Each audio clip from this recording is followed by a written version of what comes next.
In the 21st century, there are many challenges to the doctrine of justification.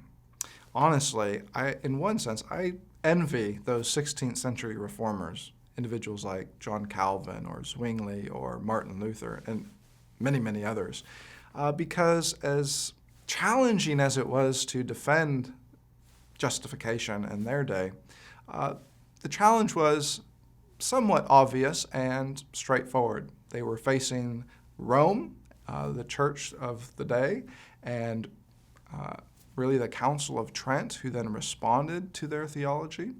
And then on the other side, they were facing some sporadic attacks, perhaps from more radical reformers than themselves. In the 21st century, though, we not only continue to face that challenge that the reformers had with the Roman Catholic Church, that continues, but in the 21st century, we actually have a bigger task before us in one sense, because it's not just Rome, it's not just a few sporadic radical reformers. Actually, there are many different groups out there that have a very different conception of what it means to be right with a holy God.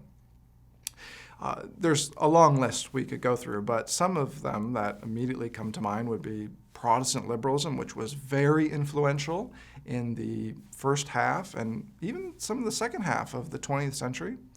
Breaking off from Protestant liberalism was neo-orthodoxy. You think of huge figures like Karl Barth.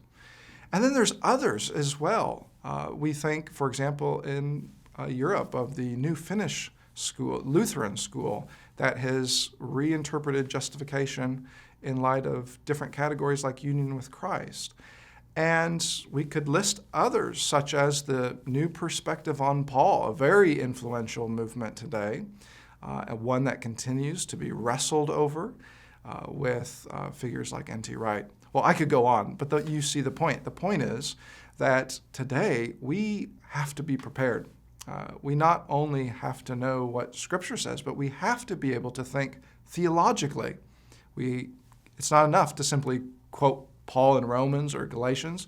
We have to have really the skills to take what Paul has said and know how to respond to some of these challenges today.